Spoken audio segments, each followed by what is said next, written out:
Welcome back to the Game On podcast, 5 good minutes in the clubhouse. Again, we're probably going to go over 5 minutes with our next special guest, Wayne Phillips, former Test cricketer for Australia, 27 tests, 48 one-day internationals, and obviously a legend of South Australian cricket. Welcome, Wayne.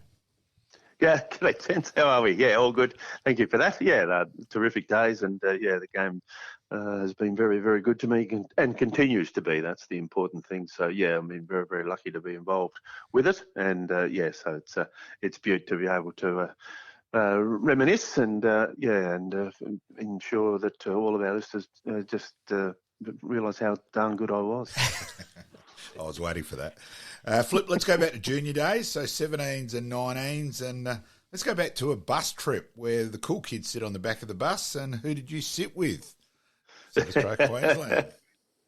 Yes, and looking to catch up with him tomorrow, actually. Yes. So the great Gregory Michael Ritchie, and Fat Cat, and that was the first time we caught up, and we've continued to be genuine good mates for such a long period of time. But yeah, the scallywags always sat at the back of the bus, and I got on and walked down the back seat, and he was already sitting in the back seat already. They picked up the Queenslanders first, and there was Fat Cat already, and we struck a relationship and have maintained it, a genuine one, and really do enjoy his company. We will come back to Greg Ritchie and at a couple of various times, Flip. Now, you debuted for South Australia 77-78, but it was really the last game of 81-82 where you announced your arrival, 111 and 91 versus Victoria. Yeah, down at Cardinia Park. That's they're doing the refurb of the MCG. So the Sheffield Shield game was played down there at Cardinia Park. So yeah, I was fortunate to get some runs in both innings. Hey, Flipper, was that the Merv Hill on the scoreboard game? Where they put Merv Hughes, deliberately put Merv Hughes up as Merv Hill, stirring him up? No, before his time. So, it was a little bit, just before Merv's time. But it was amazing. So it's a terrific, to watch the footy and tell, people say, oh, yeah, what's that like? So, well, I got a first-class 100 that, not too many people know about it down there at that part of the world. But it was tremendous. What was it like playing at Cardinia Park? I mean, you don't really see it as a cricket ground. Yeah, exactly. And, I had a bit of a taste of first-class cricket. So, that was fine. I get in a game and, against Victoria, they were a strong side. But, Hooksy is our captain and to be playing and enjoying it and getting a few runs was just tremendous. Good spot. And then, of course, the next year, 857 runs at 47 with Rick Darling and the great year, 81-82, finally, South Australia. We can't say those words too often, winning the Sheffield Shield.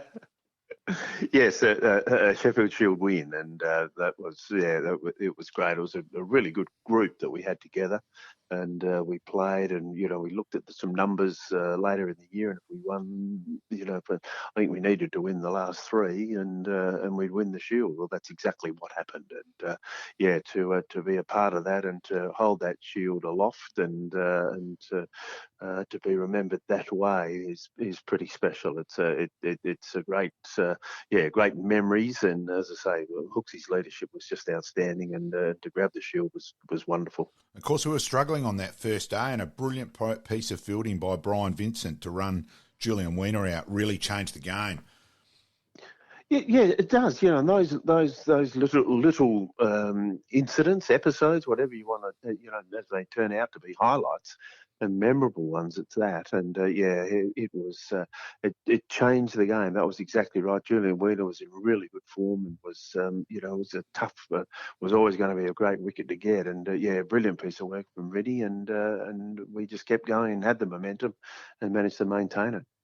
And I will say the Crowe's final shot, sweep shot off the late John Scholes, the ball landed about a metre away from me.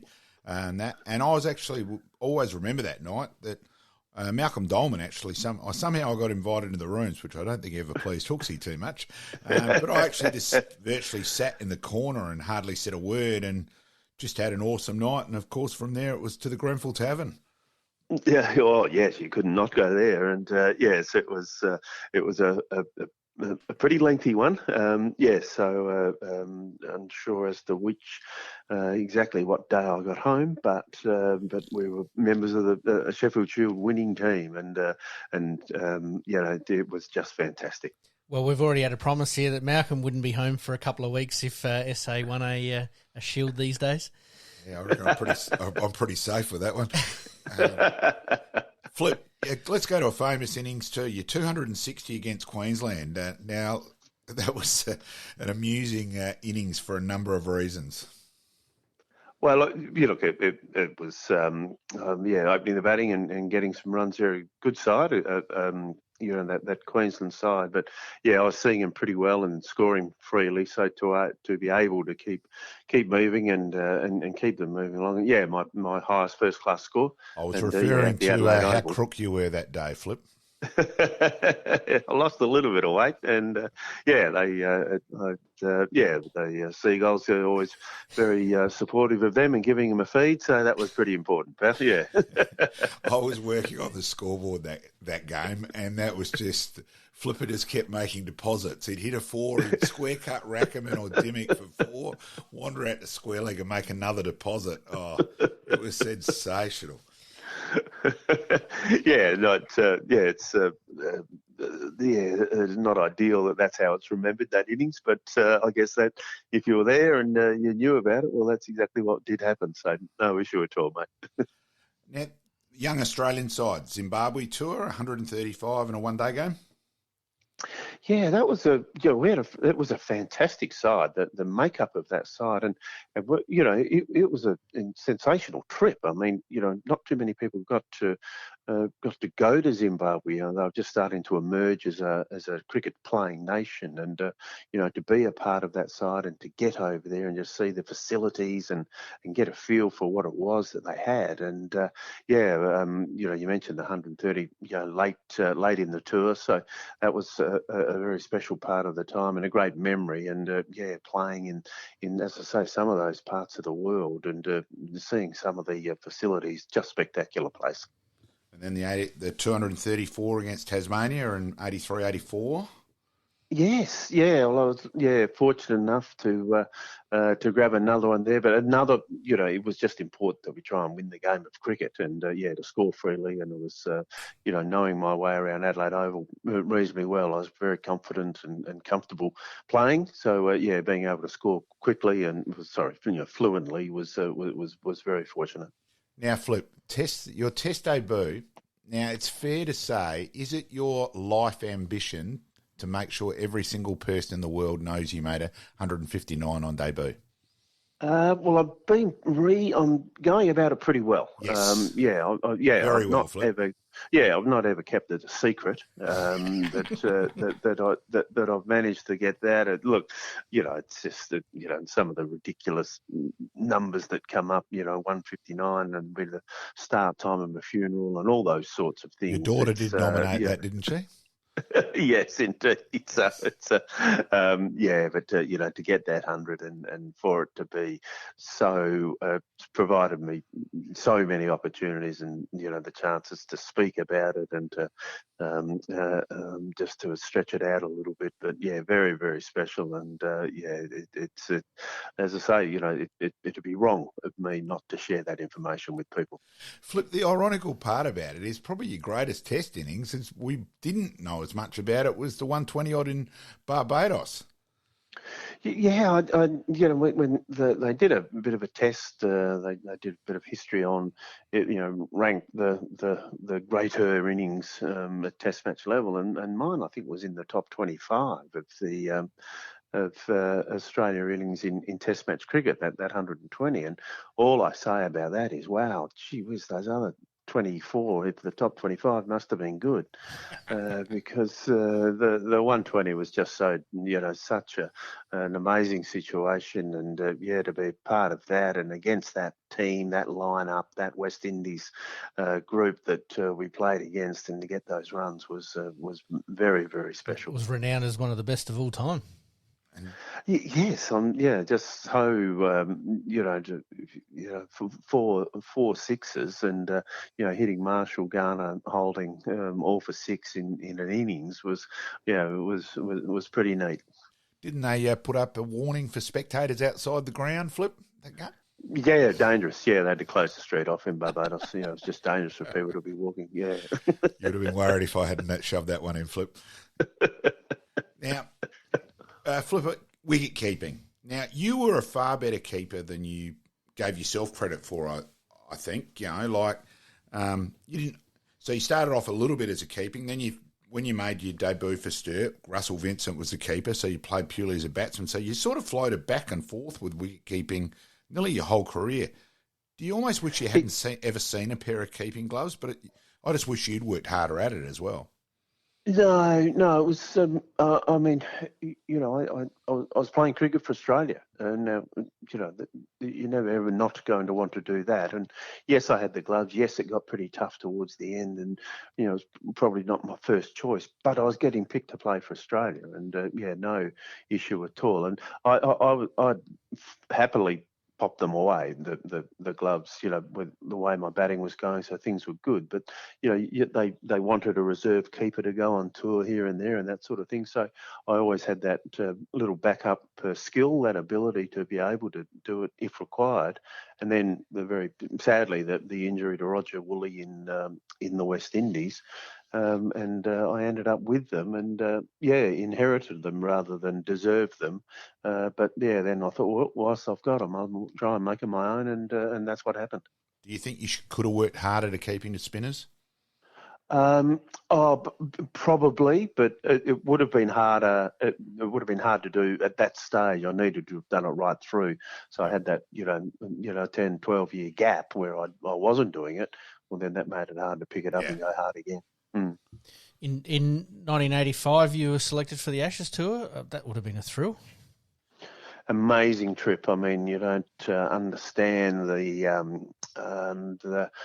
what that entails, being a part of an Australian team going on an Ashes tour to England, and some of the history, those that have been before, the relationships that you establish, the place, the doors that it opens for you, just amazing. And it was still one of the great memories. Now the late Her Royal Highness Queen Elizabeth, sadly, no longer with us, but to meet her at Lord's as you do day two, and to shake hands. And but my great memory was chatting with the late Princess Diana, and as she was the patron of the Gloucestershire County Cricket Club, and had a lovely function that we were able to meet and chat and enjoy, and to chat with her was just wonderful. That does bring back a memory which I didn't have, Dan. I reckon you were a young cricketer and played, was it for Essex, on memory? No, I played earlier on. I played it. I actually had a scholarship at Lord's for the MCC. Sorry. Yeah, so I was a young professional at the MCC. So I lived at Lord's. I lived above the Lord's shop there with Don Wilson, the head coach as he was, and so to live at Lord's, have the key to the gate, and all those sorts of things. 1981 was really special. It was a terrific trip and a great opportunity. Gave me great encouragement with the cricket. Martin Crowe was a member as well on that trip, so we established a bit of a relationship, and it was wonderful. Hooks, let's go back to your one day debut. An incredible game for so many different reasons. Australia, across in Pakistan, and the game lasted for exactly 6 overs. It was a bit of an issue down at fine leg, Australia in the field, and Jeff Lawson, the Pakistan enthusiastic Pakistan crowd, who just lobbed a few plastic containers over the fence, and so Jeff in his manner picked them up and threw them back into the crowd fairly firmly, and that sort of prompted a genuine riot, and then they ran onto the ground, and we thought this isn't going overly well, and Marshy was saying, well, I think we should nick off, and so we did nick off. I thought we'd nick off the ground, but we got off the ground, into the bus, and home we went. And so my debut for Australia, I did not touch the ball, which was interesting, but Wow. pretty memorable. Yeah, 6 overs. And there wasn't another situation in India where virtually the Mahatma Coat with Greg got born from? Oh, yeah, very much so. Yeah, that was, he was he was the only person. In the end, he could not speak the way we are speaking now. He was gone into that ridiculous Mahatma Coat Routine. routine. Yep. Yeah, that's how he spoke the whole time. And if we wanted something ordered to, order lunch, well, you'd go to Fat Cat and he'd speak in their language and with their mannerisms, and that's how we got. And he literally got back from the trip, and he could not speak normal English at the time. So that was the But birth of Mahatma Coat. Didn't he help stop a riot with that? Oh, Over very there? much so. Yeah. He could. Yeah, he'd go and speak, and in that language, and with those mannerisms and calm things, and it became an absolute. That was one of his another of his amazing skills. Yes. Okay, let's go a couple of serious ways here, Flip. Depression, that side of it, which also probably encompasses Hooksy as well. Oh, yes. I mean, I was challenged there with a couple of different issues, and I got to a point where I just wasn't feeling overly comfortable at all with doing what I would normally do, and I was a lot happier being at home in the dark, not playing golf, not catching up with mates, those sorts of things, and it really got a bit of an issue. And I was very fortunate. I was asked a question by a mentor, a chap, and it was, are you okay? And I was, strong enough to answer it openly and honestly, and went and had some research, and then, but I wasn't brave enough. I was sensible enough to go and have some medical assessment, and I still take medication for it now, and things have got a bit big on me, and now I'm so fortunate that that support network is around the place in a much stronger and more available way. It's important that it is, and it's genuine.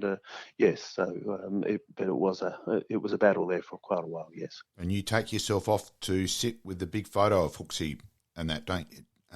Oh yeah, very much so. Yes, it was very much. He was a very, very special person. To be standing next to him on the night that he ultimately lost his life was a horrible experience. It was still sends a few tingles, but I always make a point of going down and seeing him at Adelaide Oval and having a chat with him and letting him know about how the kids and the grandkids and things are going, and things I think he'd be interested in. And I talked to him, and as I say, he was a tremendous influence.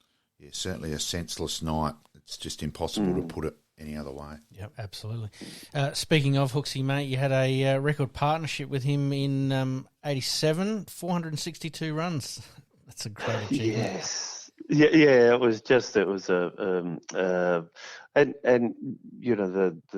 partner, but we were trying to win a game of cricket. That was the important thing against Tasmania. And it wasn't perhaps not their strongest, bowling lineup that they've ever had, but we were able to score quickly. We were able to keep the scoreboard moving. We were able to, they kept reading out these with that boundary that takes them past the record of, and all those sorts of things. So it was just tremendous to have it recognised. Saka was so very, very privileged, I think, to have it recognised up in Hooksy's bar. That tremendous photo after the day's play, and as I say, it's a place I get up to quite a bit. But all we were trying to do was get on and win the game, and that's exactly what we did. And to have it recognised that way, very, very special. Mate, to say that the scoreboard was ticking over, you did it in 299 minutes and 84 overs. That's a pretty fair effort. Yes, indeed. Yeah, we were able to keep scoring and find the boundary fairly regularly, and we didn't have to do too much running. We did, but to get to that partnership was just wonderful. Just quietly, neither of you ever looked like remotely getting out. They've been there watching either. It certainly wasn't a worry about go down the back for a while and come back. We knew you two would still be batting. It was tremendous. Flipper, you You, and it'd be remiss with the Adelaide Uni Footy Club listeners not to mention Bob Neal, and you certainly enjoyed our stupidity and carry on, and you and the Slips enjoyed us from the scoreboard, under the scoreboard with the whole Bob Neal bit and paging Dr. Bob Neal, etc. Yes, indeed. Yeah, he was a regular, and he was well acknowledged, and gave us a smile out of the middle. So that was he was well regarded, and he got plenty of mentions. There was no problem with that, and it just sort of kept the smile on your face, and just find out what you scallywags are up to was wonderful. So no, all good, no issue at all there, mate. He was a beauty. There was one night I actually ran into Justin Langer and Bob Neal, and he's actually turned around from in front of us and said, "Who in the hell is this Bob Neal?" So Brett Dutchke, who is a listener on the podcast, made it his job the rest of the season. Whenever Langer was walking out to bat, he would page Dr. Bob Neal, and Langer got to the point of walking out to bat, shaking his head at a Shield game in Queensland as the illustrious Dr. Bob Neal would be paged. Of course, the legend never was a doctor. So these things happen. No, just incredible, isn't it? Yeah, so that's the sort of thing that the game can provide, does provide, and people can enjoy it along with the actual playing of. So, mate, speaking of things that you enjoyed, you had to pinch yourself with Lillian Marshall and Chappell and all the greats there, mate, in the Australian team.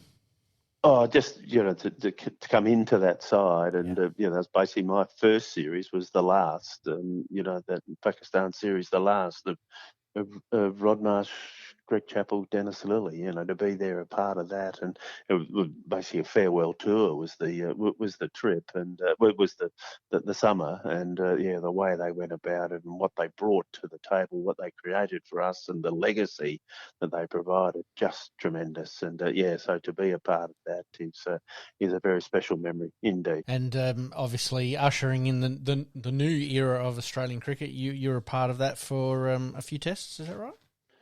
Oh yes, I think so. When you look at some of those ones that came through and established themselves, Booney and Jeff Marsh came together. Then Stephen Moore, another who came into that side. Simon O'Donnell was a ripper, and just these younger guys, Craig McDermott, and they established themselves. Merv then came in, and a real character, Booney, as I said earlier. But there was just some real talent that was there, and then they got together and became a tremendous side. Alan Border, the captain, and led them so well. So it was great days, great memories. Yeah, very, very lucky indeed. Who was the biggest practical joker amongst that group? Fat Cat, nothing, no issue, danger. No, but by daylight, no issue there at all. No competition. Let's go to a serious one. The influence of Kenneth George Cunningham on your career, mate? For our muck around about KG, he is a great man. Yeah. Oh yeah, very much so. Yeah, so loyal and just so genuine and so supportive. Was I think he saw in his eye that I had a little bit of talent, and he gave me just so much encouragement, and I was just so fortunate and continue to be supported by him. Got me into do some media and all that sort of stuff. So he's been a great influence, mate, and anything I can do to help him, I do, and I make a point of doing that because he was just tremendous. Yeah, no issue at all. Now, Pete, you mentioned the king of practical jokes. I'd say certain Wayne Bentley Phillips ranks pretty high in that regard. Now, there was a district game, Sturt playing East Torrens. East Torrens that week had signed a major sponsorship deal with Dean Southwood re non-smoking. So Flipper is facing up to the first ball of the game. As the bowler virtually gets into his delivery stride, Flipper backs away, packet of smokes out the pocket. Anyone want to smoke? Yeah, so there are a few that we had some fun with. I think it was basically the why we ended up with. I ended up getting the Sam Howard to bowl 2 overs in a row, which was A grade, first grade game. That was something that I always thought of. Like, I wonder if I could get this past the umpires. I got it to happen, and I was just standing there thinking, I don't know that I can achieve too much anymore. And so then the end of that was pretty much the end of it. So that was the last over of the day and the first over of the next day, wasn't it? Correct. Yes. Yes. Yeah. Yeah. Oh, So that it makes was. sense now. Yeah. Oh, yeah. Sorry. Yeah. Yeah. It was. Yeah. So it was all the plan. We all knew it. The team knew exactly not to ask any questions where they were to stand. And yeah, sure enough, in they came. And yeah, get Salisbury, and yeah, got the 2 overs in a row. So Did yeah, any it of the was. Salisbury guys realise? The Captain Harvey Jolly, where the scorer's light was flashing, and Harv came out and wanted to know what's going on. You know, what are we going to do here? Oh, no, I said, well, sorry, Harv, I've been playing for years. I've never experienced that before. I have no idea. Yeah, what do we do now? Yeah, so yeah, it was a bit played in the right spirit, but yeah, not quite right. Any wickets get taken? No, it's a Okay. tragedy, but yeah, so it could have been perfect, but yeah, that was just Anyone a else they would have thought was an accident, obviously, with you, Flip, we knew far better in that regard. shame. Now, you end your Australian career, it's a bit bizarre. Your last one-day game, you joint man of the match, and give the words what you told a young Steve Waugh as he's come out to bat. Oh yeah, well we were chasing, Whitney Wellington. So yeah, chasing, and it was a tough total, and I think Stephen came out, and we were needing 8 or 10 and over or something. It was crazy, and I said to him, with your youth and my talent, we'll get these with 2 overs to spare, and that's exactly what happened. So yeah, he wrote it in his book. Unfortunately, it wasn't ideal, but yeah, we got them, and it was remembered that way. So and yeah, I think there's a career in motivational speaking for you, mate. I wonder. Of course, and your week after the 400, and we better not miss this one out, Flip. Your week after the 462 runs, you hit a couple in the middle in the McDonald's Cup final. Yes, yeah, down there in Hobart, of course, and against Tassie. So to win that game and to win the McDonald's Cup was a beauty for South Australia. So great. It was one of the great mess ups of Hooksy's. Of Hooksy's Yes. time, unfortunately, when he did the So headline. the presser before the game. I think the question he was asked by one, what's it going to be like? I think we're 14,000 people. How good's that going to be? Yeah, Hooksy. 14,000 people, 28,000 heads. Yeah, that's going to be great. And it didn't go down overly well. And they remembered it the next day. Don't worry. And Glenn Bishop got 100 in that game, and then you creamed him with 70 odd not out at the end. Yes, got a few at the end. So that got us to the score. That gave us plenty enough to be able to set a challenge for Tassie, and they just wouldn't be able to get the chase done. So we held on, and a terrific win and terrific memory, that one. Holding that trophy aloft. Bob Simpson, the Bob words. Simpson was. Well, was appointed the coach of the Australian team, and he saw it necessary that some changes needed to be made, and not with not attitude, but with personnel and style and all that sort of thing. And there are a few that probably went about it in a way that he didn't necessarily agree with. So he had to make some tough decisions, and that's what happened. And there were some changes in the Australian lineup, and on the back of that was the end, unfortunately. So so be it. You and Greg were probably never going to be his cup of tea. Well, he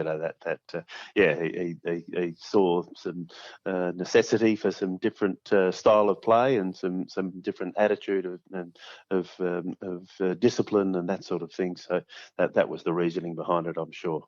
And then coaching the Redbacks, and of course you wondered why there was any ever problems. You got us into the final 8. There was no problems, I would have thought. They were terrific time. Ultimately not a huge amount of success to relate to, but as I say, just terrific. And they were great relationships we've established, and some great memories, and some great times. And it was another lovely little chapter in my time with the game. All right, I'll give you a serious one. Your carte blanche. You can do anything to South Australian cricket at the moment. What would you do to make our Shield team competitive? Oh, gee. I hadn't thought. Well, well, what I'd do is I'd drop Travis Head and Alex Carey from the Australian side. Yeah, come on. I want a serious answer, Flip. Just come on. Look, I'd love to try and toughen up grade cricket a little more if I could, and whatever. Now I know that there's some talk of that going to happen and will happen, but let's see how that plays out. But I just don't know that Premier grade cricket is providing the firm competition that we need it to do to get our players right and ready for Shield cricket. I'm not sure about the proposed, Div 1, Div 2 almost, and how that's going to work. Our state players going to have to play in Div 1, etc. Look, there's one thing. It was Hooksy's idea to go for district cricket 11 to 6 o'clock, let's play Shield hours. And I think we all thought, you can see that. But it wasn't really thought of the flow-on effect of, right, the older guy, 30, 31, 32, stop playing grade cricket, and it has become a younger one, and it has lost that competitive edge. You think back to when you started, Flip, KG, Bob Blewett, Clacker Clark, Trevor Pearson, Barry Corsby. There was tough nuts. It was I scored for Kenzie back in those days, and it was a bloody tough competition. Very much so. Yeah, I played. My first Shield game. We started a tiny bit late because we waited for the Australian players to come back from Australian duty to be part of that side. Their plane was delayed, but Gary Cozier and Ashley Mallett both played in that game. Australian Test match players playing grade cricket. Which, you used to regularly have that. Like a game against Glenelg, Ian and Greg used to play 3, 4, 5 district games a year. And it was, as a young kid, it was a great education. Tremendous. Yes, exactly right. And I just don't know that that's presenting itself to them as of today. And that's the pest. So something needs to be done. I don't know that. I don't think there's a short, quick, brief answer, but we need to be certainly trying to ensure that the quality of play is there and doing what it needs to do. One of my other pet hates is the Big Bash started and it was a golden goose ticket. Like if you'd said you were going to sell out Adelaide Oval for domestic cricket, would have put you in the asylum convention sort of thing. And then they killed the golden goose by just playing. The Big Bash seems to go for it's like Blue Hills never finishing. And that's from a cricket nut. I just think they just killed instead of making it a must have and a must go, it's become I might go, whatever. The longevity of it is asking a few questions, isn't it? The relevance of it, and it's it's a terrific product, but I don't quite know what it's doing for, as we're saying, the question was about getting South Australian cricket and making sure it's sharp and hard and firm and doing what it needs to do. There's some questions of the whole game being asked. Okay, best players played with, against, that sort of things. Best bowlers faced, hardest batsmen, all that sort of side of things. Yeah, well, that West Indies side to play against them was wonderful, and so you look at some of those names, and those that have been knighted due to their contribution to the game of cricket. So that they were just fantastic. I mean, you just run down through that West Indies 11, and you look at some of the great players that have ever played the game. So to be a part of that. Rod Marsh, obviously, Greg Chappell, another, Dennis Lilly, another brilliant, Alan Border to play with those. I mean, they're just, special against Imran Khan, Wasim Akram, there's no, and then go back to England, Ian Botham, David Gower, all of those sorts of guys. It was just, Bob Willis, all that. Yeah, you're just so darn lucky, mate. And great names and great contributors to the game. Mate, you talk about playing with all those great players and obviously your achievements. We'd be doing you a disservice if we didn't mention the 159 again. I was a bit dark. We got the cricket on in the background here, and Labuschagne played and missed on 153. Do you think I was hoping he'd nick that to let you know that you still had him covered, Flip? Mate, Did I read somewhere or hear somewhere that there's a petition circulating trying to get the Adelaide Oval changed to Phillips Field? Yeah, that's been a massive push, I understand, from one person. I don't think it's quite caught on as I'd hoped, but so we can have a bit of fun with that. And it's got a nice, it's got a nice tone to it. It's got a nice feel to it. I think so. We'll see what happens. Now, Flip, there was one thing I'm very glad Pete brought that up because it reminded me. Now, we've just had the national draft occurred, and a certain Wayne Bentley Phillips is probably one of, if not the main reasons why the draft system got changed. Go for that and explain everything what happened, Flip. Oh, sorry, no, I just, I was a little bit bored and, didn't have a lot to do. So, just nominated myself for the AFL draft. Yeah, got through the first, didn't get picked up, but, got some lovely letters from the AFL. And didn't you put the wide wingman and could boundary umpire at the same time, Morfordville Park, C-grade or something? I was going to say, how many SANFL games are we up to? None. No. How many A-grade games are we up to?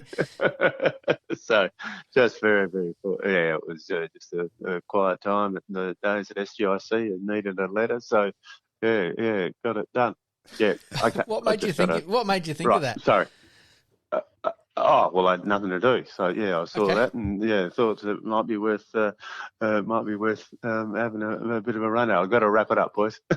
Yes, as I said, don't worry about the practical jokes from Greg Ritchie. Flipper was well and truly in contention. Hey, Flip, greatly appreciated, mate. No troubles at all, guys. No, it's always good to chat, and I hope that those that do have a listen get a bit of a smile out of it. It's been very good to me. Thank you very much, mate, and we might touch base with you once again in a little while. And well played on your role with the Veterans Carnival last week too, Flip. Yes. Thanks for that. Well done.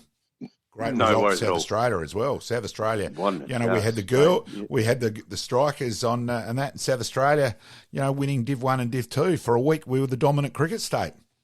Yeah, won't it be great if we can get it happening on a regular basis? Beautiful, boys. Sounds like fun. Thanks, mate. See you now. Bye. And, mate, we've just had Flipper on for a fantastic interview that I don't think I've stopped laughing the entire time. Oh, he is a very funny man. Look, lucky enough to have spent a fair bit of time with Flipper over the years, and glad that I remembered the draft story, the bit at the end, because it's not often that you get Wayne a little bit tongue-tied, so I'm quite happy to notch that one up on the belt. Enjoys his golf, which we briefly talked about before we started the interview, but as a cricketer, you don't get much better than Flipper. Oh, look, Flipper's one of the great left-handers. Yes. Phillips, Hooks, Lehman. It's we've been blessed in that way. Flipper was sublime timer of the ball, and just very, very funny man. Played in the golden era of cricket. Mentioning some of those names, and obviously, through England and the West Indies, and obviously Australian cricket, was just amazing. And we got some serious side as well. Absolutely.